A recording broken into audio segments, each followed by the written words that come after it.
I've just been very intrigued lately about just kind of the narratives and whatnot surrounding COVID and the mandates and just the types of policies that we see the powerful kind of trying to institute around the Western world. It's been very, I don't know, concerning to see how this crisis is being used to implement things that we never really thought would reach us here in the West, especially in Europe and Australia, but here in the U.S. as well. And I feel like the more that I kind of see on social media, some of the folks that I would typically align with politically, I mean, if you have any challenge of, the leadership kind of pushing and promoting these vaccines while not offering any suggestions on treatment or how to, promote healthier living that might improve your experience when catching COVID, meaning not a serious illness or hospitalization or death. And I just find it very strange that the only solution being offered is vaccines. I mean, even Biden recently, I think after trying so hard to kind of institute these like federal policies around, trying to mandate the vaccine and having it, fail in large part, he even said recently that there is no federal solution now, that it's going to be up to the states. And I find it weird because there's so many out there, so many good doctors too, that have been in this since the beginning, trying to kind of assess the efficacy of different drugs and treatments for people with early stage COVID, and or, prevention. And how none of that's ever talked about by our leaders. And it really starts to bring to mind, all the usual kind of questions of corruption and of, profit motive for big pharma rather than, of public health. And besides that, of compliance, really trying to have one segment of the population so demonized as to be seen as unclean or evil because they're not vaccinated, and then trying to ruin those people's lives because they won't submit or comply. I mean, to me, that's clearly it's clearly authoritarian. It's clearly, totalitarian. And I don't know. It's freaky. It's freaky because I know people personally who are just fully on board with all of this. And I get people being scared and not wanting to go against what they think conventional wisdom is on this and what kind of suggestions they should be following. But, I mean, geez, there's enough out there at this point to see that it's not all about public health. These measures and these orders coming from on high. But anyways, I had seen, it's a Scottish newscaster, I had never heard of before, named Neil Oliver, on GB News, is what it looks like. And just his statement about this, I feel like, is super important to get out there and to share. Because I think no matter where you are on the spectrum politically, I think it's important to consider, what we're seeing happening, particularly in the Western world. So, with that said, let's go ahead and play this for you. I think it's super important. Mark Twain said, "History doesn't repeat, but it rhymes." For 5 days this week, Austria locked down its unvaccinated people. Almost 2 million were only allowed out to work and to buy food and such. Many of those unvaccinated were therefore working in shops and cafes and restaurants and so on, as lowly servants, if you will. But as soon as their shifts ended, they could not be in those same places, certainly not as customers.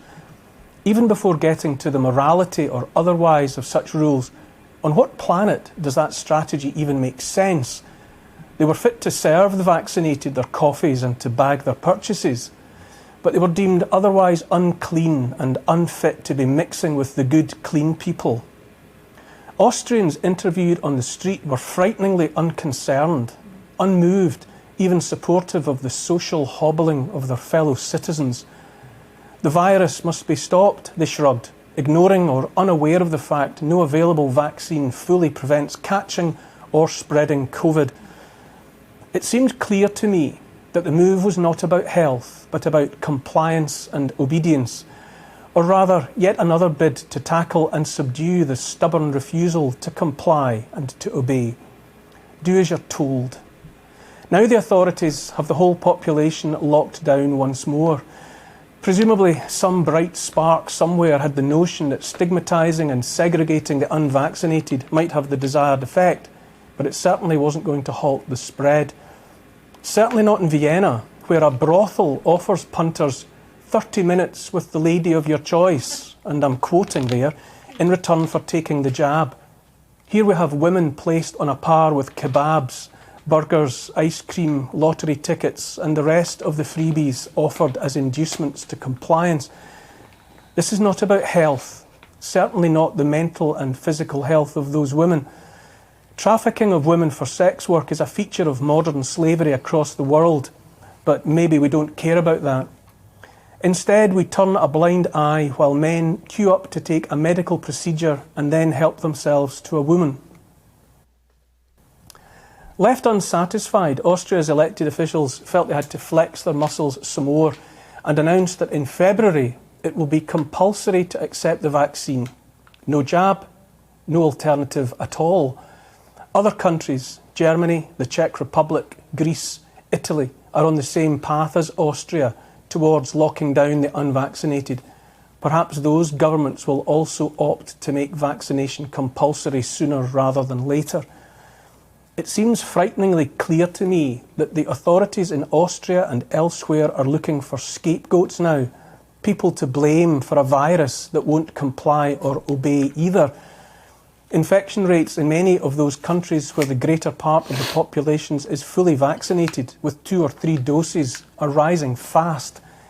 Gibraltar is one of the most vaccinated regions on the planet, so too Israel, and yet infections continue to increase in both places. Rather than consider the possibility that the months-long strategy is not the right one, or to at least concede it's not having the predicted effect, it's easier to push blindly ahead and point the finger of blame at someone else. History shows bad governments often look for people to blame, often some of their own people.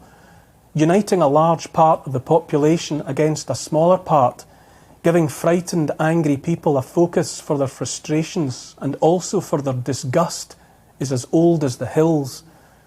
If the 20th century has a lesson for us, a lesson that ought to be as permanent, as indelible as any scar or tattoo, it is that encouraging citizens to regard a minority of their fellows as unclean, as vectors of disease, generally ends badly for everyone. In Poland in 1941, there was a propaganda campaign that spread the message that Jews spread typhus, a lethal disease. Blaming an identifiable minority for the spread of a disease is a ghost we should have laid to rest long ago. But here it is, back again. It turns out it never went away at all. History doesn't repeat, but it rhymes. The tone is changing across Europe now, reverting in many ways to the rhythms of an old tune. Can you hear the drums yet? The tumbrils? What troubles me most of all is that there has been not a word of condemnation of Austria's decision from our leaders, not even the sounding of a note of caution. Where too are the faith leaders? You need look no further back in history than the 20th century, when churches turned their back on those made outcasts. Now Durham Cathedral has declared that some Christmas services will be only for those holding NHS vaccine passports. I'm not sure how that fits with Matthew 25:35. For I was hungry and you gave me food. I was thirsty and you gave me drink. I was a stranger and you welcomed me. I was naked and you clothed me. I was sick and you visited me. How on earth have we got here, and so quickly? Austria, a supposedly liberal modern democracy, has decided to assume full rights over the flesh and blood of its citizens. A government in 21st century Europe has decided it has the final say over what chemicals go into the bodies of those citizens. There's no way of denying that that is the crossing of a Rubicon. Once people have to surrender control of their bodies to the state, those people are in a different world, a world in which they are not autonomous beings but puppets on strings. It's also likely a world from which there is no turning back. Some will say, well, they can leave the country if they don't like it, go live somewhere else. But where in the world to go? In the 20th century, there were still places to go in the world to escape situations and regimes that had become unlivable and a threat to life. But what if the whole world changes in the same way? What if all the world becomes Austria? I want to hear our government condemn the decision taken by their counterparts in Austria. At the very least, I want our government to promise, on whatever is holy to them, that no such laws will ever be passed here in Great Britain. If they will neither condemn nor swear an unbreakable oath, then the only conclusion to be drawn is that they're watching to see how it goes in Austria and elsewhere, perhaps with a view to following suit. Over the last 20 months... How do people not see that there's some degree of coordination here? Like, I got slammed on Twitter for talking about the fact that Big Pharma might have a profit motive and that leaders may have stake in those profits. And, considering they don't ever offer any alternative treatment or any other measures that people can take to keep themselves safe during COVID. It's all vaccines all the time. That's it. And it's happening all over the world, especially in the Western world. And as he's saying, we have some of our other countries we would expect to stand up against this authoritarianism, but they're not. As if they are, like he says, seeing how it goes to see if they may be able to institute the same things in our countries and get away with it. And I feel like that's going to happen because, again, the vast majority of people are just blindly following all of this. Basically, just sycophants for the state at this point. Not questioning it at all. And again, I'm vaccinated. But this is insane. I got to choose for myself to be vaccinated based on my health history and was able to talk to my doctor about it first. Not one of these that's going to blindly go to a freaking 7-Eleven and put your arm out to get a jab from some random person. It's just insane. I don't agree, even though I got the vaccine, agree with people being forced to do so just to live their lives, their daily lives, to have access to society. And if that doesn't concern you, then I don't know what to say or what else you need to see to be concerned. There has grown an unmistakable note of contempt in the words of some politicians. Last week, Health Secretary Sajid Javid had a question from someone on Twitter, someone concerned that after having had 2 doses of the Pfizer vaccine, he was now being offered the Moderna variant as a booster. Javid's reply in its entirety was, "So what? How about you show some respect for the NHS? So what? How about you show some respect?" Open brackets, insect, close brackets. And this level of contempt directed at someone already taking the medicine as instructed. All of this from the Health Secretary, a servant of the people when I last looked. How about you don't ask any questions and just do as you're told? From a politician elected to serve the people, at our expense, I say that's across the line into a place elected representatives should not go. History rhymes. We lament the chattel slavery of our past while turning a blind eye to women and children trafficked for sex, children in deadly dangerous mines in the Congo, harvesting the cobalt for our phones and electric cars, making the cheap clothes we wear once and throw away. We turn blind eyes and deaf ears to uncounted numbers of girls raped and abused in Rotherham, and other towns all over England for fear of upsetting community relations. We promise never to forget the Holocaust, while simultaneously turning a blind eye to the abuse, perhaps genocidal abuse, of the Uyghur Muslims in China. We're already being encouraged to turn a blind eye to the locking down of Austria's unvaccinated. Will we turn a blind eye and a deaf ear to compulsory medical procedures for her citizens? Will we remain silent while such a dark tide slides ever closer to our own shores, one country at a time? He who remains silent is deemed to have granted his consent, or so the old tenet goes. Will we remain silent, or will we speak up loud and clear and truthfully? Martin Luther King said we have a moral obligation to disobey unjust laws. Will we speak up to withhold our consent? Will we disobey unjust laws? And if we will not, then who are we? Exactly. And that's my point. Who are we really if we're not concerned by this? If we're not standing up against this, even as vaccinated people, why are we not sticking up for those who aren't vaccinated and don't want to be? For instance, in my day job, my line of work, I help employ people. And everywhere we go, everywhere we turn is requiring the vaccine. Even for those people who, get this, have had COVID already 3 times. And you're going to force them to get a vaccine? Even though their body's natural antibodies and T cells that have formed from fighting the virus the first 3 times is better protection you'll ever get than you'll ever get from vaccines. Don't get me wrong. Vaccines are helping a lot in a lot of ways. It absolutely reduces serious illness and hospitalizations and death. Obviously. And for some people, it is the right choice. For children who may have pre-existing conditions and, just poor health or other diseases, they may be and may need to get it. In fact, if my children were that, they would get it. But they're not. And for those who don't have health issues or are otherwise healthy, why would we force them to get vaccinated? It makes no sense. And we're letting our government take away the livelihoods of people over a compulsory medical procedure. I don't get it. It just doesn't make any sense. This is the exact continuation of more and more of our lives being controlled by the state. And, since 9/11 and Patriot Act and NSA spying and all of this stuff, slowly but surely we're losing all rights to privacy, and even more of our rights in the wake of COVID.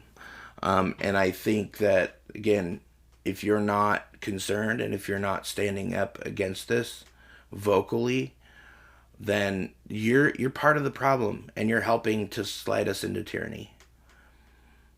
I'm not some wacky white right-winger who thinks that it's an entire worldwide conspiracy of an elite cabal or the Illuminati or deep state or whatever.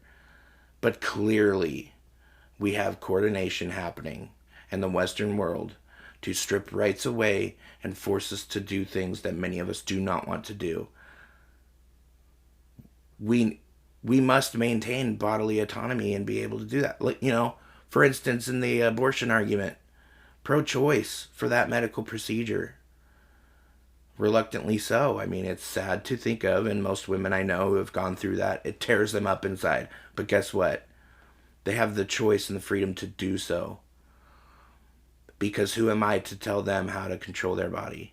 Who is the government to tell them how to control their body? And it's the exact same with this. Think about that. Share this concern. Talk to your family and your friends. And just beware and be careful. With that said, I know it's a doom and gloom one here, but God, guys, we gotta keep tabs on what's happening and challenge it. So with that said, like, share, subscribe, all that junk if you want to, and I'll catch you in the next one.